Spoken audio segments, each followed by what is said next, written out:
মানে ভয়ের একটা বিষয়। ইমাম সাহেবকে তুলে নিয়ে গিয়ে পঞ্চগড়ে রেখে দিয়ে আসা এবং কেঁচো খুঁড়তে সাপ বের হয়ে গেছে এবং সেই সাপটি আর কেউ না, তিনি অনলাইন অ্যাক্টিভিস্ট পিনাকি ভট্টাচার্য। এটা আসলে কাকতালীয় একটা দুর্ঘটনা নাকি এটাও একটা নাশকতা? বছর হয় না, এরকম একটা সময়ের মধ্যেও দেখেছিলাম মেট্রো রেলের বিয়ারিং প্যাড পড়ে নিহত ব্যক্তির পরিচয় মিলেছে। সেই ব্রিজ যেই পিলারের উপরে দাঁড়িয়ে আছে সেই পিলারের মধ্যে ফাটল দেখা দিয়েছে। হেয়ার ক্র্যাক না, এটা একটা বড় বড় ফাটলের চিহ্ন আর কি। তো তারা বলতেছে যে গরমের কারণে নাকি এগুলি ফেটে গেছে। তো আমার মনে হয় না, আমার মনে হয় যে মাইশা কনস্ট্রাকশন নামের এই প্রতিষ্ঠানটি ব্ল্যাক লিস্টেড বলে দাবি করা হয়েছে। নাটোরে ব্যবসায়ীর গুদামে 13.5 টন গুলির খোসা। Can you imagine? আসসালামু আলাইকুম বন্ধুরা, কেমন আছেন? আমি এনাম, আশা করি সবাই ভালো আছেন। তো বন্ধুরা, প্রথমেই আমি দুটা খবর দিয়ে শুরু করব এবং পরে আমাদের কনস্ট্রাকশন নিয়ে এবং মেট্রো রেল এবং যমুনা রেলের যে দুর্ঘটনা বা ফাটল এসব নিয়ে কথা বলবো এবং পিনাকি ভট্টাচার্যের যে শ্যালক মাইশা কনস্ট্রাকশন, এটা পতিত সরকারের আওয়ামী লীগের নেতাদের এই সব কোম্পানি এগুলি পাহারা দিচ্ছেন এবং ব্ল্যাক লিস্টেড কোম্পানির মধ্যে আবার পিনাকি ভট্টাচার্যের শালারা কীভাবে কাজ পাচ্ছেন এগুলি নিয়ে কথা বলবো। তো প্রথমেই আমি একটা খবরের দৃষ্টি আকর্ষণ করতেছি, এটা bdnews24.com। গুলির খোসাগুলো গাজীপুরের রাজেন্দ্রপুর সেনানিবাস থেকে বৈধভাবে এক ব্যবসায়ী ক্রয় করেছেন বলে জানায় পুলিশ। নাটোরে ব্যবসায়ীর গুদামে 13.5 টন গুলির খোসা। Can you imagine? তো বাংলাদেশে যুদ্ধ তৈরি বা বাংলাদেশকে অস্থিতিশীল করার আবার নতুন একটা ষড়যন্ত্র কিনা, আমি গতকালকে একটা ভিডিও বানিয়েছি, সেটা দেখবেন। ডেইলি আমার সংবাদ বলতেছে যে বনলতা এক্সপ্রেস ট্রেন থেকে বিপুল অস্ত্র গুলি উদ্ধার। ভয়ের একটা বিষয় এবং আমার মনে হয় যে বাংলাদেশে নাশকতা চলতেছে এবং এগুলি বাংলাদেশ যতই অস্থিতিশীল হবে তারা ততই খুশি হচ্ছে, তারা ততই আরও উজ্জীবিত হচ্ছে এবং তাদের ভাষা এবং তাদের বডি ল্যাঙ্গুয়েজ এসব আমরা ভিডিওতে আমরা দেখতেছি। ফেসবুক বা ইউটিউবে নানাজন নানা রকমের ভিডিও তৈরি করতেছেন এবং বাংলাদেশে যতই সমস্যা হবে তাদের ততই আনন্দ। তো দেখেন, আসলে বাংলাদেশে আমরা তো নাশকতার নজির দেখতেছি, যে আগুন সন্ত্রাস বা নানা রকমের ওই ফ্যাসিস্ট আওয়ামী লীগের যারা নাকি আছে আর কি, এবং ভারতের একটা উস্কানি এবং ওই ইসকনের দ্বারা আমাদের ইমাম সাহেবকে তুলে নিয়ে গিয়ে পঞ্চগড়ে রেখে দিয়ে আসা এবং নাজেহাল করা আর কি। তো আমার মনে হয় যে আমরা একটা শঙ্কাই করতেছিলাম যে মেট্রো রেল আবার আক্রান্ত হবে আর কি। তো আমি আমার ভিডিওর মধ্যেও এটা বলেছি আর কি। তো দেখেন, সেরকমই একটা দুর্ঘটনা বলবো, দুর্ঘটনা ঘটলে আবার এত উন্নয়নের পরে এগুলি আবার নাট বল্টু খুলে খুলে পড়ে যাচ্ছে কেন, এটাও একটু দেখার বিষয়। মেট্রো রেলের বিয়ারিং প্যাড পড়ে নিহত ব্যক্তির পরিচয় মিলেছে, এটা বলতেছে ঢাকা ট্রিবিউন। আপনারা অনেকেই জানেন যে কিছুক্ষণ আগে এরকম একটা ঘটনা ঘটেছে যে মেট্রো রেলের যেই বিয়ারিং আছে সেই বিয়ারিংটা পড়ে একজন মারা যায় আর কি। তো এটা আসলে কাকতালীয় একটা দুর্ঘটনা নাকি এটাও একটা নাশকতার মধ্যে পড়ে? বাংলা ভিশন এরকম 1 ঘন্টা আগে একটা নিউজ করেছে যে ফার্মগেটে মেট্রো রেলের পিলার থেকে বিয়ারিং প্যাড ভেঙে নিচে পড়ে যায়, এতে নিচে থাকা একজন পথচারী নিহত হন। এটা আমরা বছর হয় না, এরকম একটা সময়ের মধ্যেও দেখেছিলাম। তো এইগুলি আবার কনস্ট্রাকশন করার সময় আমরা দেখছি যে চাইনিজ এবং Japanese construction company, local company এবং এগুলোর মধ্যে ভারতের কন্ট্রাক্টররা ছিল, কনসালটেন্ট ছিল, ইঞ্জিনিয়াররা ছিল। তো তারা আবার এগুলি কতটুকু স্বচ্ছভাবে করেছে এটা তো অবশ্যই প্রশ্ন জাগ। এবং আমরা রিসেন্টলি দেখেছি যে শাহজালাল আন্তর্জাতিক বিমানবন্দর যে কার্গো ভিলেজে আগুন, সেটাও আমরা দেখছি যে 3rd টার্মিনালের মধ্যেও কিন্তু বড় সংখ্যক ভারতের ইঞ্জিনিয়াররা ছিলেন আর কি, কনসালটেন্ট হয়ে বা কনস্ট্রাকশন কোম্পানি হয়ে আর কি। এগুলি আসলে কারা জেনুইন ইঞ্জিনিয়ার বা কনসালটেন্ট বা কারা ভারতের রয়ের লোকজন, এগুলি আসলে পরখ করাটাও একটু মুশকিল। বাট বাংলাদেশের গোয়েন্দারা এগুলি কাজ করবে আর কি। আমরা জানি যে এইসব উন্নয়নের মধ্যে কিন্তু আওয়ামী লীগের ঠিকাদাররাও ছিল। আমি ঠিকাদারের গল্পে আসবো এবং পিনাকি বাবুর এখানে ইনভলভমেন্ট আছে, আমার মনে হয় যে শেষ পর্যন্ত থাকবেন। আপনাদের একটা সমস্যা কি যে ওই পিনাকি বাবুর বা ইলিয়াস হোসেন সাহেব তাদের মতের বিরুদ্ধে গেলে বা তাদের বিপক্ষে গেলেই আপনারা আবার ভিডিও বন্ধ করে দেন। তার মনে হয় যে ওইটুকু মেন্টালিটি থাকা উচিত যে না, ঠিক আছে, তাদের পক্ষে বা বিপক্ষে যেই যারাই কথা বলুক একটু শোনার একটা যেন আগ্রহ থাকে আর কি। একটু কিছু হলেই গালি দিয়ে চলে যান বা বুলি করেন, এগুলো ঠিক না। ভক্ত হবেন কিন্তু অন্ধভক্ত হওয়াটা কিন্তু কোনোভাবেই উচিত না। ওই আমরা দেখছি যে শেখ হাসিনার সময় কি ছিল, আপা আপা আপা আপা এই করতে করতে কিন্তু আপারে একেবারে জান্নাতে পাঠাই দিচ্ছে আর কি। তো দেখেন, এইগুলি আসলে নতুন কনস্ট্রাকশন আর কি, এবং এই কনস্ট্রাকশনের মধ্যে আবার এগুলি খুলে পড়ে যাচ্ছে কেন বা এগুলি ভেঙে পড়ে যাচ্ছে কেন, আমি আরও আপনাদের কাছে এক্সাম্পল দিচ্ছি।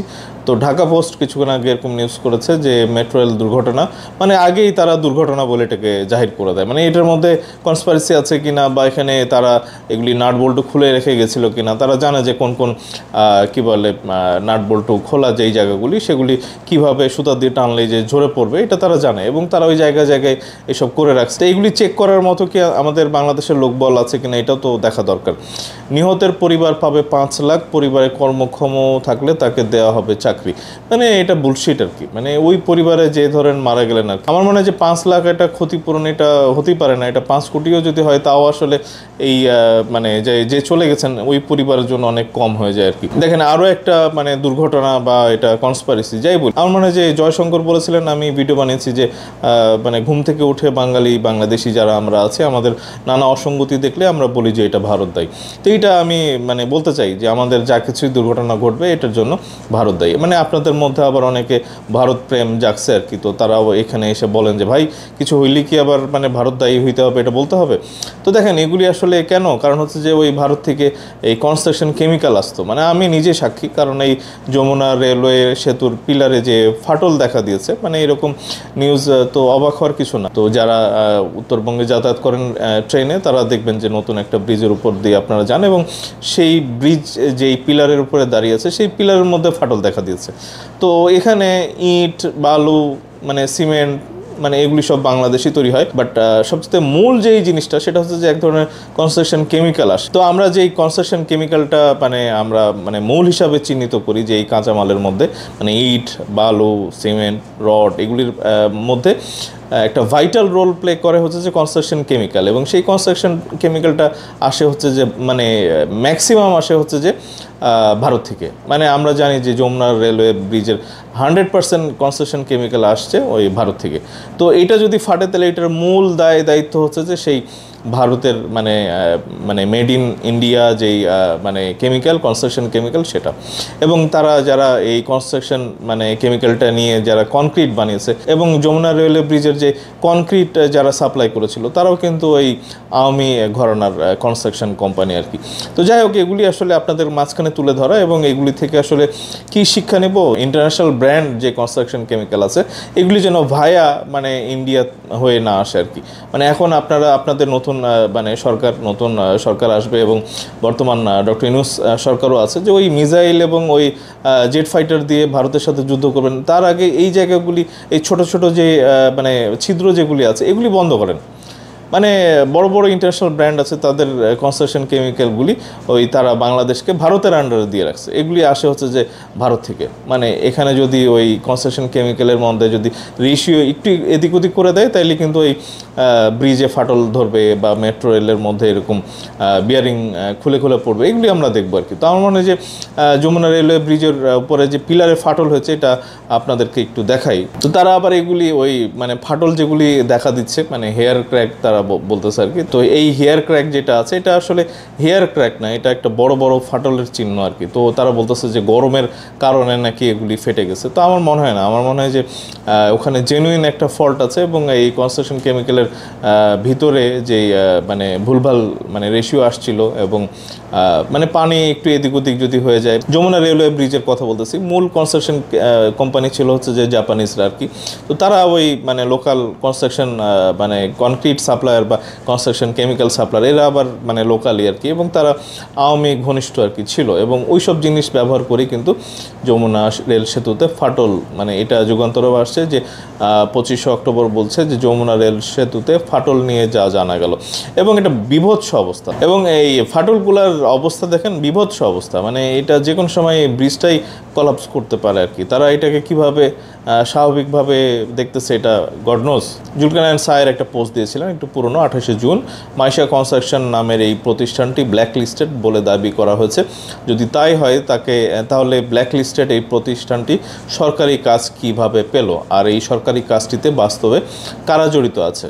তো উনি বলছেন যে এটা উনি জানেন, কিন্তু এটা নিয়ে উনি বলতে চান না। এবং আমরা দেখছি যে মানে কালের কণ্ঠ এরকম নিউজ আসছে যে 5ই ফেব্রুয়ারি 2024 মেগা প্রকল্পের কাজে অনুমোদনহীন রড, এটা কোথায়? এটা হচ্ছে ইসলামী বিশ্ববিদ্যালয়, মানে আপনাদেরই কাজবাজ যেগুলি যারা করে ভুয়া জিনিসপত্র দিয়ে করে। এবং দেখেন অনুমোদনহীন যেই রড ব্যবহার করেছে, এটা কে করছে?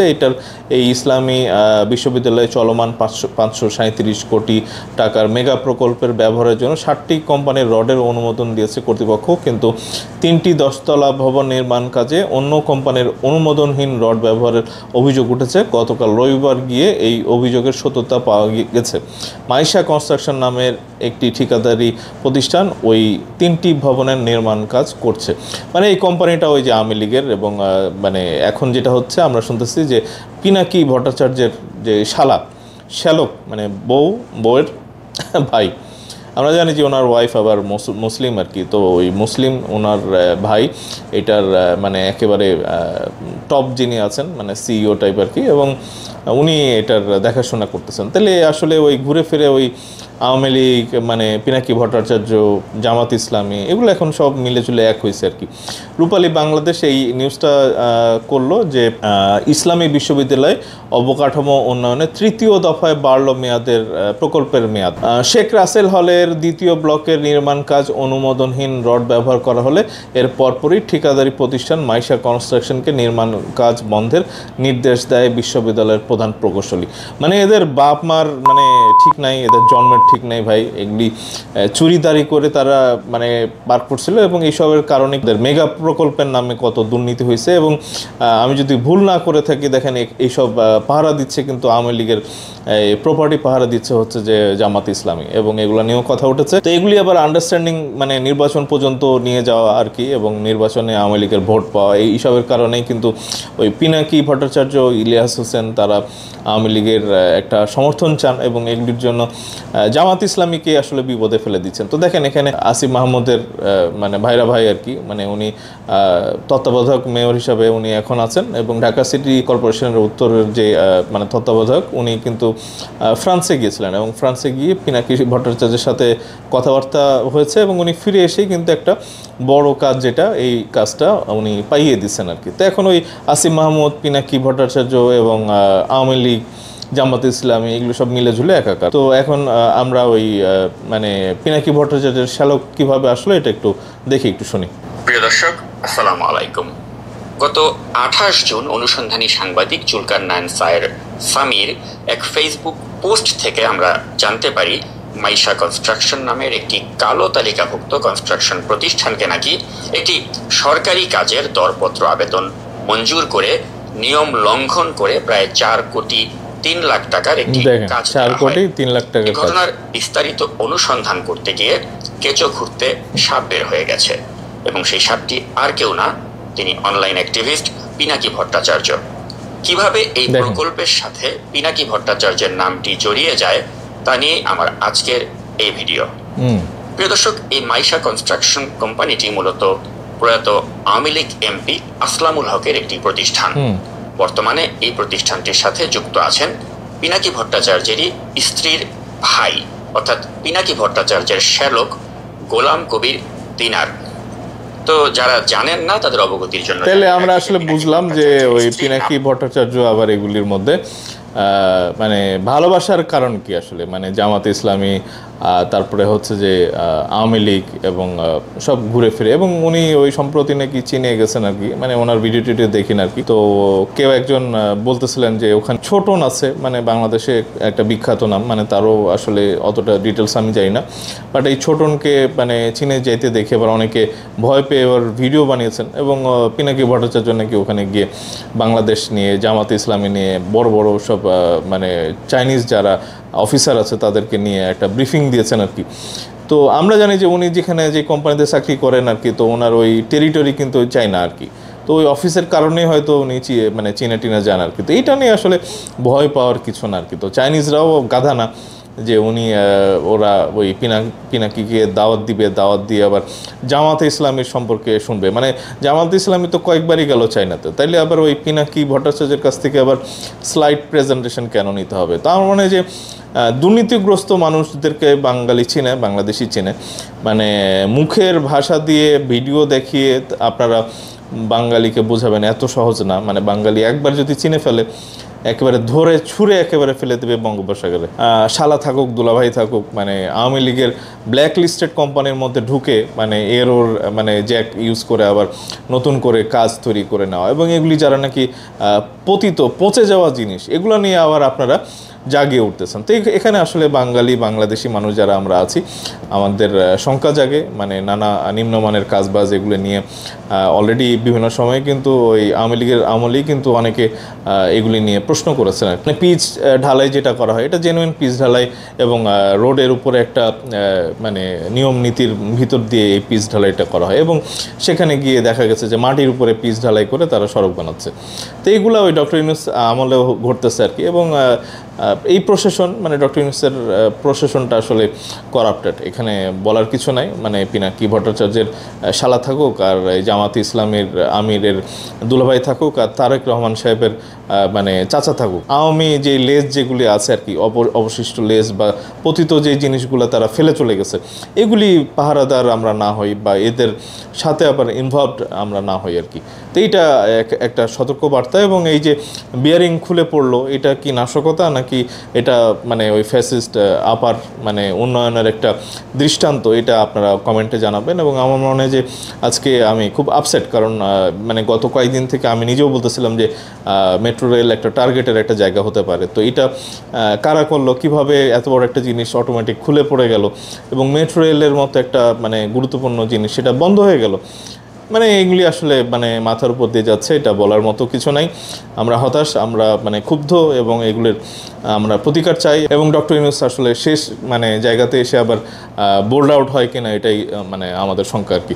তো বন্ধুরা, আপনারা অবশ্যই আপনাদের মূল্যবান মতামত জানাবেন কমেন্ট সেকশনে, এবং যারা আমার চ্যানেলে একেবারে নতুন আছেন চ্যানেলটা সাবস্ক্রাইব করতে ভুলবেন না, এবং যারা আমার ভিডিওটা দেখতেছেন ভিডিওটা শেয়ার করে দেবেন, লাইক করবেন, এবং বেশি বেশি করে কমেন্ট করবেন। এবং আমার চ্যানেলে ভিজিট করার জন্য আপনাদের মানে অনুরোধ করছি, আপনারা সেখানে যাবেন। অন্যান্য বিষয়ের উপরেও আমি কথা বলি, সেগুলোও দেখবেন। বিদায়ের আগে অবশ্যই আপনাদের জন্য সবার জন্য দোয়া রইল। সবাই ভালো থাকেন, সুস্থ থাকেন, নিরাপদে থাকেন। এবং বন্ধুরা, পরবর্তী ভিডিওতে অবশ্যই দেখা হচ্ছে। এখনকার মতো বিদায়। ধন্যবাদ সবাইকে। আসসালামু আলাইকুম।